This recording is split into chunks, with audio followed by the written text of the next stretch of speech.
Bom, a nossa próxima palestrante já está aí a postos, certo? A Bianca Firmino, que vai trazer aqui, vai falar sobre transformação digital. A Bianca, que é mestre em tecnologia pelo Cefet do Rio de Janeiro, futura cientista de dados pela PUC Minas, gestora de projetos Data e Analytics da Rede Globo. Então, Bianca, estamos abrindo aqui as telas para você e aproveitem bastante o conteúdo, fiquem ligadinhos, a gente está acompanhando aqui tudo do lado de pertinho. Obrigada, gente. Desculpe aí o problema técnico do começo, mas faz parte do nosso dia a dia. Eu acho que muita gente está passando por essas adaptações, né? E eu vim aqui falar sobre transformação digital e como que a gente utiliza os dados nas estratégias de comunicação e trazer também um case, porque eu acredito que quando a gente materializa a aplicação da transformação digital, do uso de dados, eu acho que a gente tangibiliza muito mais e vê o negócio na prática, a gente entende como é que a gente pode usar os dados ao nosso favor, né? Então, eu vou só falar um pouquinho de mim aqui no começo, né? Eu sou futura cientista de dados, enfim, tenho uma carreira toda na área de tecnologia. Desde que eu me entendo por gente, eu tenho interesse não só na área de tecnologia, mas também de compartilhar conhecimento, trocar conhecimento. Ao longo da minha trajetória de carreira, eu passei por grandes grupos, grandes empresas, fui consultora, enfim, passei pela Petrobras, Vale, BRF, trabalhei com SAP, com Business Intelligence, enfim, depois com essa invasão de Big Data, o mercado de tecnologia, pelo fato de ser sempre volátil, né, ter sempre mudanças e serem muito rápidas, faz com que nós, profissionais, principalmente dessa área, esteja em constante mudança, em constante aperfeiçoamento. E o que eu venho trazer aqui para vocês hoje é que esse aperfeiçoamento, na verdade, essas mudanças, acontecem em vários lugares, né? Então, assim, quando eu brinco que eu falo de tecnologia, né, que eu sou da área de tecnologia, as pessoas até hoje não entendem o que eu faço, é muito engraçado quando eu falo num grupo de amigos, enfim, tem pessoas que me conhecem há 1000 anos, que se tentarem descrever o que eu faço, não conseguem, e a visão que algumas pessoas têm é que eu sou hacker, que eu consigo consertar tudo, que eu trabalho com uma tecnologia de ponta, e não necessariamente é assim. A gente tem os nossos desafios profissionais como qualquer outra profissão, né? E aí tem aquele meme engraçado que o pessoal costuma falar, como que as pessoas me veem e o que realmente eu faço, né? Então, não tem nada de tão diferente, os desafios são muito corriqueiros, principalmente agora que a tecnologia faz parte cada vez mais do nosso dia a dia, a gente não tem muito como fugir disso, né? Então, voltando a essa questão, a gente não é novidade que o mundo sofre uma velocidade de mudanças muito grande, e não necessariamente pelo fato de eu ser da área de tecnologia, isso faz com que eu tenha essa necessidade de me adaptar, é uma necessidade hoje para todas as pessoas, né? E aí, se a gente fizer uma pequena reflexão sobre as coisas que a gente consegue fazer sem o celular hoje, a gente pode perceber que são muito poucas coisas, né? A gente hoje não tem mais telefones de cabeça, a gente sempre recorre à agenda do celular, a gente, às vezes, não memoriza tanto os caminhos, porque a gente está sempre com Waze, enfim, com outros aplicativos que ajudam na nossa rota, então a gente não memoriza também. Se a gente faz uma viagem, como aconteceu há um tempo atrás, eu fiquei sem internet em um determinado momento, eu fiquei totalmente perdida. Então, assim, a tecnologia está cada vez mais no nosso dia a dia, né? No nosso cotidiano, e faz com que a gente cada vez mais se adapte a essa velocidade de mudança. Casas inteligentes, as pessoas estão aderindo cada vez mais àqueles robozinhos, principalmente nessa realidade de home office que todo mundo se encontra, muita gente se encontra agora, né? Então, essa adaptação acaba acontecendo. E aí, dentro desse contexto, a gente presencia a transformação digital, né? As empresas, elas aplicam a tecnologia para melhorar o seu desempenho e garantir melhores resultados, né? Ninguém faz isso de graça, obviamente, então nenhuma empresa faz um movimento de transformação digital com o objetivo de estar no hype, de estar na moda.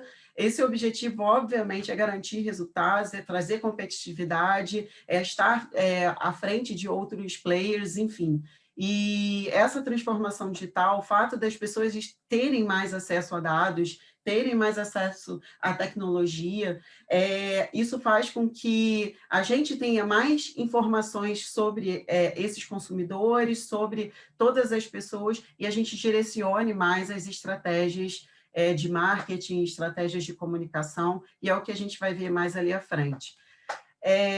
Só que o que acontece? A gente, principalmente nossos avós, nossos pais, quem está aí na fase dos 30, 40 anos ou mais, a gente tem uma percepção mais clara de que a nossa educação não foi exatamente preparada para esse crescimento exponencial, essa velocidade exponencial, né, de mudanças. Então, como é que a gente se adapta a esse progresso exponencial, né? Como é que a gente faz com que a gente fique cada vez mais acompanhando esse ritmo e sem fazer com que a gente se enlouqueça, né? O que acontece é que, antigamente, a gente via muito claramente pessoas que ficavam muitos anos numa empresa, isso sem fazer juízo de valor, né? Mas a dinâmica hoje, a gente percebe que é diferente. As pessoas não tinham sonhos totalmente diferentes de hoje, e fincavam mais raízes tanto no aspecto pessoal, no aspecto profissional, e isso hoje nós presenciamos que acontece de uma maneira diferente. Então, essa volatilidade, esse crescimento, a gente provavelmente não foi educado, né, principalmente o pessoal dessa faixa etária de 30, 40, 50 anos, nossos pais e nossos avós provavelmente não passaram esse tipo de educação para a gente, né? Então, como é que a gente faz diante desse cenário, desse tempo curtíssimo de velocidade de mudança, né? O que eu trago é esse conceito que eu gosto muito do Alvin Toffler, que lifelong learning é o fato de você estar sempre aberto, eu costumo resumir que é o fato de você estar sempre aberto a aprender, a reaprender, desaprender, e de uma maneira automotivada, né? Eu acho que a principal questão para a gente fazer essa adaptação é não esperar com que algo aconteça, um input externo aconteça para que a gente mude e repense formas de fazer um trabalho, formas de pensar, enfim, isso tudo faz com que a gente evolua, não necessariamente numa atividade, numa tarefa qualquer do seu trabalho, mas também em padrões comportamentais. Então, o modo de vida, o lifestyle, lifelong learning, né, prega muito essa abertura para a gente estar aprendendo. E isso faz com que, naturalmente, eu acredito, né, que a gente acompanhe mais essa velocidade das mudanças de uma maneira mais easy, sabe? Sem ter tanta pressão, e aí vai levando. Agora, se a gente adquirir uma postura mais reativa, isso fica um pouco mais difícil.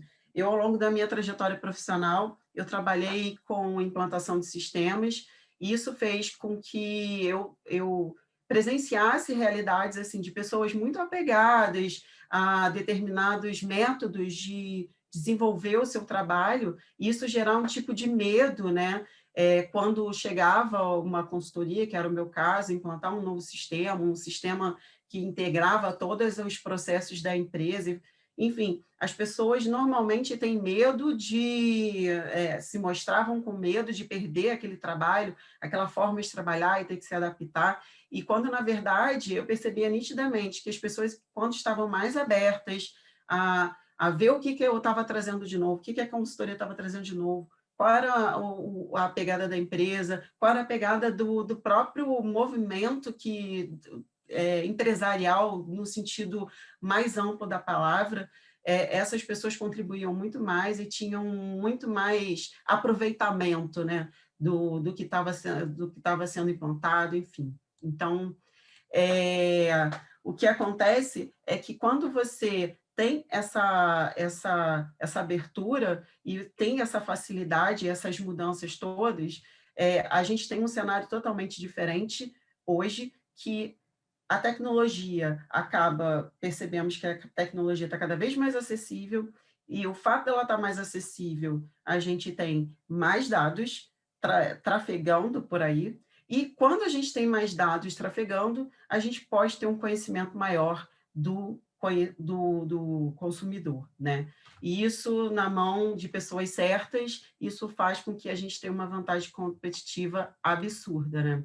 Então, vamos trazer muito essa questão em números, né? Eu trouxe aqui uma pesquisa de janeiro agora desse ano, então a gente vê aqui da população total, né? Então, as pessoas que têm telefone celular são 5 bilhões, ou seja, 66% da população tem telefone celular, e 5 bilhões, ou seja, quase 60% da população, 59,5% da população, são usuários de internet. E dessas pessoas, 53% fazem uso de mídia social. Então, aí a gente vê um território muito rico de pessoas que consomem conteúdo. A gente viu na palestra anterior, que foi super legal, falando muito sobre a importância do uso das mídias sociais, os riscos, enfim. Aí a gente vê traduzido em números o quanto que isso daí, essa acessibilidade, trouxe muita gente para dentro da rede e um mar de possibilidades para a gente trabalhar, né? E aí, dentro desse contexto de social media, né, de uso de mídias sociais, a gente tem aqui, mundialmente, uma média de 2 horas e 25 de tempo gasto usando mídias sociais, né? E o Brasil é um dos mais utilizados, aqui está meio ruinzinho, né? Mas são, em média, 8 horas de uso diários de rede social. Então, assim, é muita coisa. Então, todas essas informações de consumidores, de likes, enfim, de todas essas métricas que a gente pode ter como beber e gerar estratégias de comunicação, gerar engajamento com com os consumidores das nossas marcas, enfim, a gente pode fazer uso disso, e sim, para prestar um serviço cada vez melhor, né? E aí eu trouxe aqui uma brincadeira, né? Que hoje, com essa digitalização, com essa questão toda de mudança, né? A gente percebe que nessa juventude mais digital, as crianças ficam tão aquém do mundo real e tipo, são capazes de confundir, né? Falar, mãe, olha o Twitter quando vê um passarinho, né? Então, que é o símbolo, que é a logo do Twitter, para quem não conhece, e é muito surreal se a gente compara gerações, enfim, a gente fica assim, gente, às vezes uma criança que tem contato com telas desde o começo, enfim, que consegue pegar, enfim, ela pega coisas querendo fazer zoom já, sabe? Então, você vê essa mudança incrível, tipo, esses dias eu presenciei numa loja de conveniência, em que a pessoa estava usando uma máquina de gelo para pegar gelo, ela estava querendo apertar um botão, era um adolescente querendo apertar um botão para cair o gelo, né, achando que era uma máquina de gelo. Só que não, era um negócio que a pessoa tinha que, obviamente, abrir, pegar a pazinha e colocar o gelo. Então, assim, a gente percebe nitidamente a mudança comportamental na sociedade em função dessas transformações, né? E aí eu trago algumas provocações para vocês, falando o seguinte: por que a gente tem que ficar cada vez mais atento à web e às mídias sociais, né? Isso traz outras problemáticas, esse uso de mídias sociais que a gente trouxe aqui cada vez maior, o Brasil sendo um dos maiores, né? E a gente tem que ficar atento, enquanto marca, e até mesmo enquanto pessoa, que a gente pode, e sim, fazer uso disso para ampliar o relacionamento que a gente tem com o nosso público, né? Então, seja através de fanpages, follow de perfis, comentários em páginas, assinaturas, enfim. Então, assim, a gente precisa ficar atento. No caso, por exemplo, de uma pessoa física, uma pessoa normal, que não tem interesse comercial, digamos assim, a gente pode fazer, sim, o uso da mídia social ao nosso favor. Como? Se eu quero fazer um branding pessoal, que é um termo que é muito utilizado hoje, como é que eu vendo a minha marca pessoal para as pessoas que estão na minha rede? Como que eu me mostro às pessoas que estão na minha rede? É uma imagem positiva? É a imagem que eu desejo passar? Né? Então, isso é importante. Então, a gente precisa ficar muito atento à comunicação, isso até no cunho pessoal. Imagina, então, representando uma marca, né? O quão é importante isso, o quão é importante essa comunicação que a gente tem, como que se apresenta nas mídias sociais e redes. Né? A gente cansou de ver uma série de eventos, até a apresentação passada trouxe isso, de cancelamentos absurdos e o cuidado que a gente tem que ter para escolher influenciadores, para representar as nossas marcas. Então, a gente precisa estar muito atento ao que a gente está comunicando, o que a gente está associando à nossa marca. Então, essas estratégias de comunicação e o fato da gente trazer a web e ter essa escalabilidade, quando a gente fala que a gente pode jogar escalar e trazer a informação da minha marca para muitas pessoas, isso é uma faca de dois gumes, né? A gente pode ser tanto positivo quanto negativo se a gente não avaliar.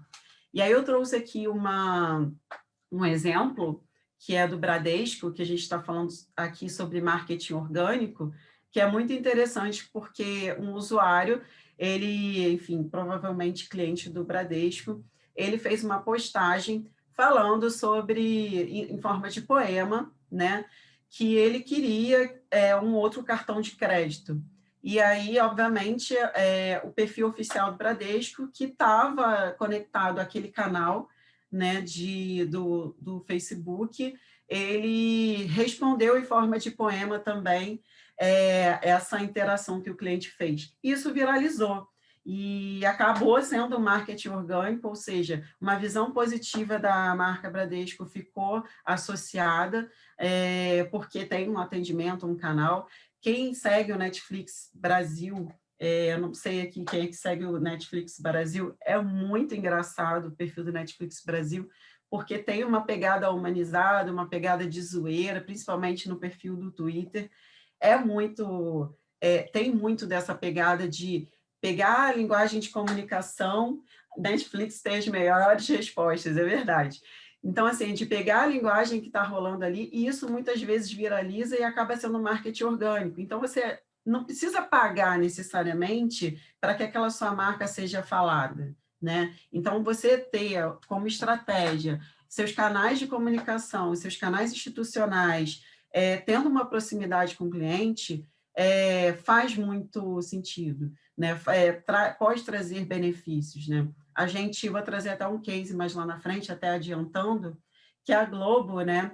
A Globoplay também brinca, Manuel, que a Globo, no BBB desse ano, ela teve uma interação muito maior em relação a outras edições, porque o Boninho, o Thiago Leifert, fizeram algumas interações, principalmente o Boninho, ao longo do programa, porque o pessoal interagia falando assim, faz uma trollagem tocando o Big Fone e aproveita e trola o pessoal da casa. E aí fizeram lá, eles viram que viralizou no Twitter e, de fato, o Boninho colocou essa trollagem num quadro que tinha de humor lá do Big Brother Brasil.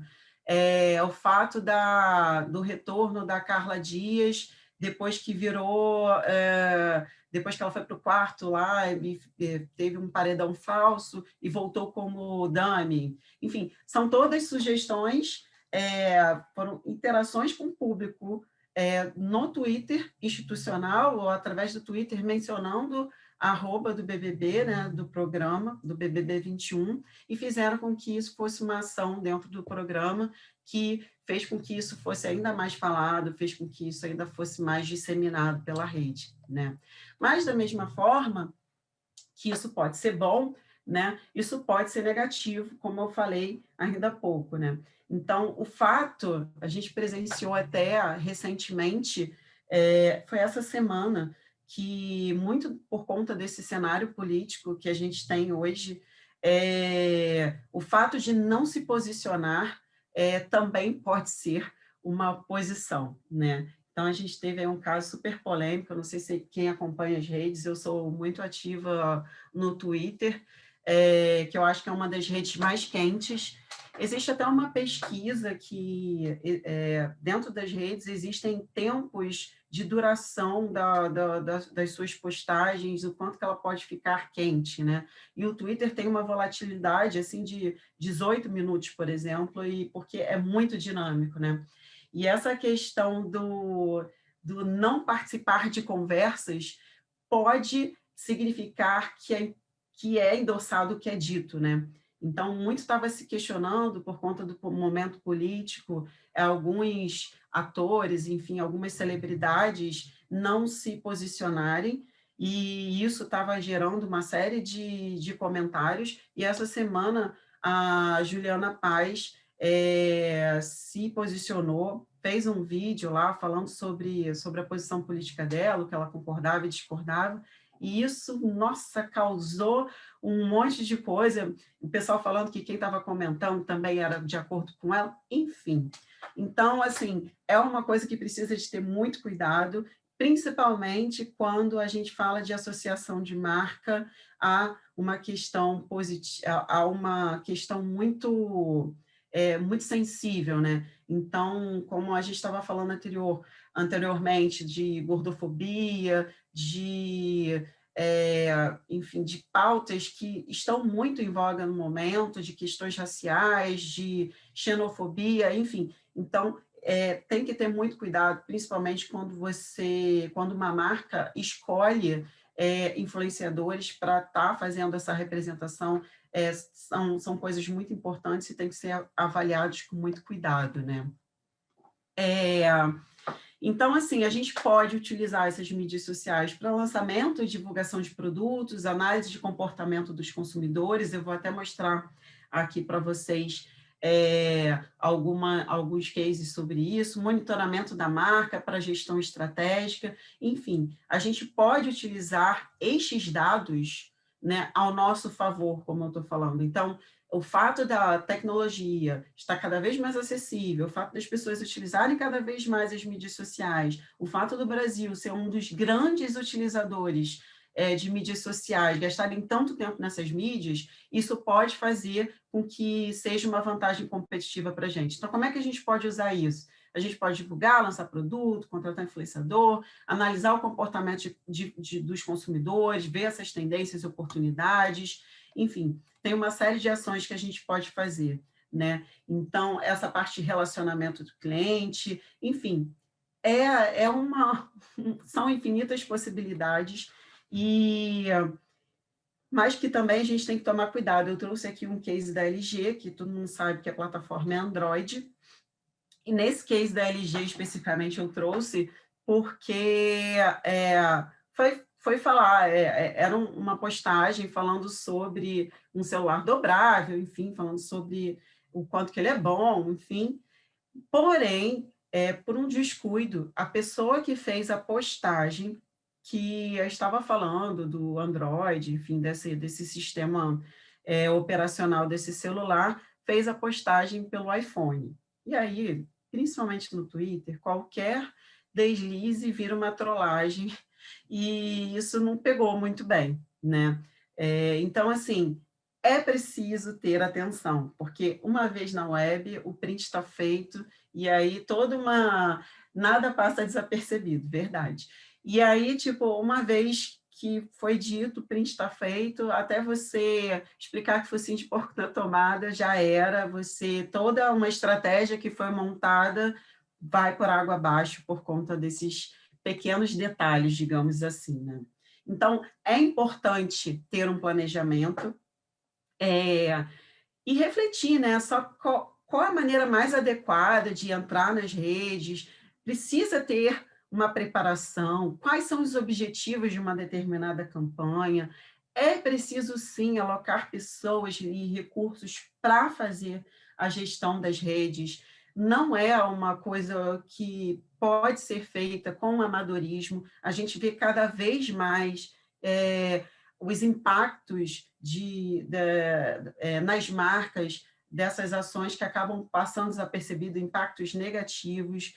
Tem que ser respeitadas as políticas de uso, as regras têm que ser respeitadas, então existe um planejamento, precisa ter um planejamento muito grande. Recentemente eu fiz um trabalho na Fundação Lehman, que foi bem legal, e aí eu vi de perto que, para quem não conhece, a Fundação Lehman é uma fundação com foco em educação, e ela é uma fundação que não tem fins lucrativos, né? E ela tem uma área só de comunicação que é dedicado a cuidar de todos os canais, né? Então, o projeto que eu fiz com eles foi justamente para tentar observar todos os canais de comunicação, os canais institucionais da comunicação dessa instituição, né?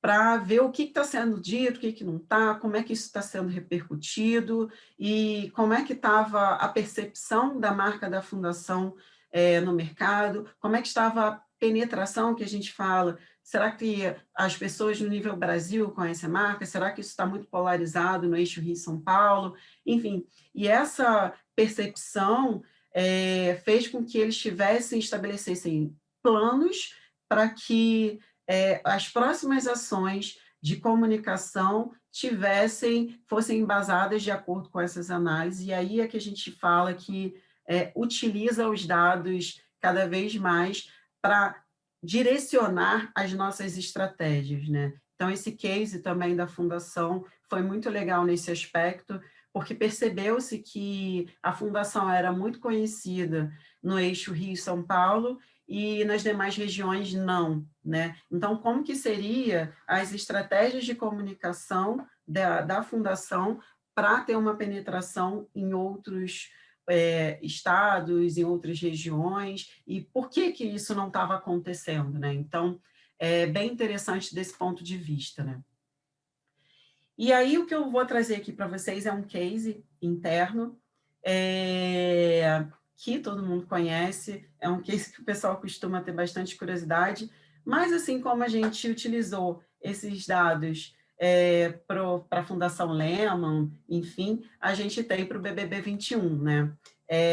Então, como eu já falei, tem essa parte de desafio, essas polêmicas que pautaram sobre... Eu vou só concluir esse case aqui, que eu sei que eu fico empolgada e fico falando, tá, gente? Então, essa edição, ela foi muito comentada por conta dessas polêmicas o fato de ter essas polêmicas, a gente teve um volume muito grande de tweets, de vídeos, de posts e tal, e, obviamente, como eu fiz como todas as outras marcas fazem, a gente tenta se utilizar um pouco desse conhecimento do consumidor, de como que está acontecendo, para fazer uma série de estratégias, para direcionar uma série de estratégias, né? Então, como é que a gente pode fazer o uso desses dados para a tomada de decisão, né? Então, por exemplo, a partir de quem acompanhou o BBB viu que o Gil do Vigor tinha vários jargões que emplacaram nas redes, esse tchac-tchac, basculho, vamos vigorar, enfim. Então, foi percebido que, nesses momentos, cresceu bastante o interesse por determinados participantes, e aí a gente tem o cuidado de dar ao consumidor o que ele deseja, né? Então, a gente acaba fazendo a produção de conteúdo a partir dessa identificação dos assuntos mais discutidos e mais procurados. Por quê? Porque o nosso objetivo é fazer com que as pessoas têm interesse em acessar os nossos canais, as nossas páginas institucionais e consumam os nossos conteúdos relacionados àquele determinado assunto que a gente percebeu, e também para com que os nossos anunciantes, enfim, possam ser visualizados nas nossas páginas, né? Então, a gente tem também entender como cada matéria ela pode ter um link com o outro, enfim, a partir de um determinado assunto que é falar muito, então a gente é muito falado, a gente pode fazer uma relação com os assuntos, e aí o objetivo é fazer com que aquele usuário ele fique cada vez mais conectado nas nossas redes, esteja cada vez mais expostos aos nossos conteúdos, né? Então, não só os nossos conteúdos, como também a publicidade. Isso acaba revertendo também positivamente para a nossa marca, né? Explorar essas novas ofertas de conteúdo, essa edição a gente testou o formato de áudio, a gente vem testando o formato de áudio, podcast, que tem crescido cada vez mais o uso aqui no Brasil, os adeptos aqui no Brasil, por conta dessa correria, a galera querer estar ouvindo, não necessariamente vendo nada, e aí a gente acaba medindo, vendo como é que isso daí a aceitação desses novos produtos, e aí a gente acaba potencializando os resultados porque a gente testou novos formatos, né? Outras coisas a gente pode fazer gestão, né, de risco, digamos, algumas falhas de provas, a gente vê como é que está o comentário, se passou batido, a gente reavaliar alguma prova ou não, reavaliar se teve algum problema, enfim, existe uma série de ações que são possíveis a partir dessas repercussões que acontecem ao longo do programa, né? E é isso, eu falei bem rapidinho, acho que é um assunto bastante extenso, né? Mas o que eu queria trazer para vocês era essas infinitas possibilidades de pegar os dados e fazer uso deles, essas métricas são muito ricas, não só para a gente ter o conhecimento consumidor, mas também para a gente direcionar a nossa marca, né? Meus contatos estão aí, vocês podem mandar, me adicionar, e aí a gente pode trocar uma ideia.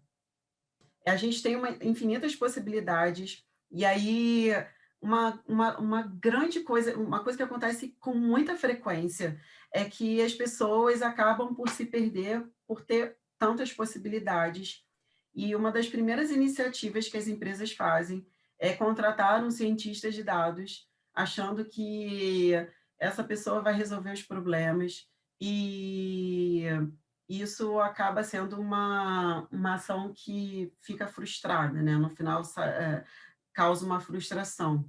Então, o que eu costumo recomendar, principalmente, quando a gente tem muitos dados, né? A gente começar do simples na verdade, a gente ir para o mais complexo, né? Então, vamos começar com um canal, vamos ver um determinado canal que essa marca percebe que existe uma interação maior, vamos focar, estuda qual é a tua audiência, qual o perfil dessa audiência. O primeiro passo de tudo é saber qual é o perfil dessa audiência, beleza. E a partir disso, uma vez elencado este canal, uma vez que você sabe exatamente quais são as suas... Eu quero entender esta minha audiência, eu quero ver quais são as pessoas que realmente me seguem, né? E só depois disso, a gente começar a analisar dados. Como é que a gente pode analisar dados? Existem ferramentas hoje gratuitas, existem ferramentas que podem ajudar nessas análises. O primeiro pré-requisito não é ser cientista de dados, não é ser engenheiro de dados, não é ser, de fato, um analista de dados, é ser curioso, né? Então, essa curiosidade é que pode mover. Mas por que a minha publicação só teve tantos likes? De onde estão vindo essas publicações? Quais são as pessoas? Qual é o perfil dessas pessoas? São adultos? São crianças? dispositivo que isso está vindo. Meu site está sendo muito acessado, está sendo acessado por quanto tempo? Será que as pessoas têm interesse em continuar na minha página? Será que uma matéria que duraria 15 minutos a pessoa lendo, em 30 segundos a pessoa saiu? Por que eu não estou retendo a minha audiência? Então, são esses questionamentos que podem ser sugestivo para uma análise, né? Então, a importância de entender exatamente isso, Mayara, a audiência é absurda. Então, utilizar essas ferramentas gratuitas, o próprio Twitter, por exemplo, ele disponibiliza gratuitamente algumas métricas. Então, se você tem pouquíssimo conhecimento, fizer uma planilha e ao longo do tempo você avaliar quantos likes você teve, existem ferramentas que são integradas e são gratuitas, que é o Supermetrics, por exemplo, quem conhece, talvez que seja dessa área, é uma ferramenta que até que foi utilizada nesse meu projeto com a Fundação Lehman.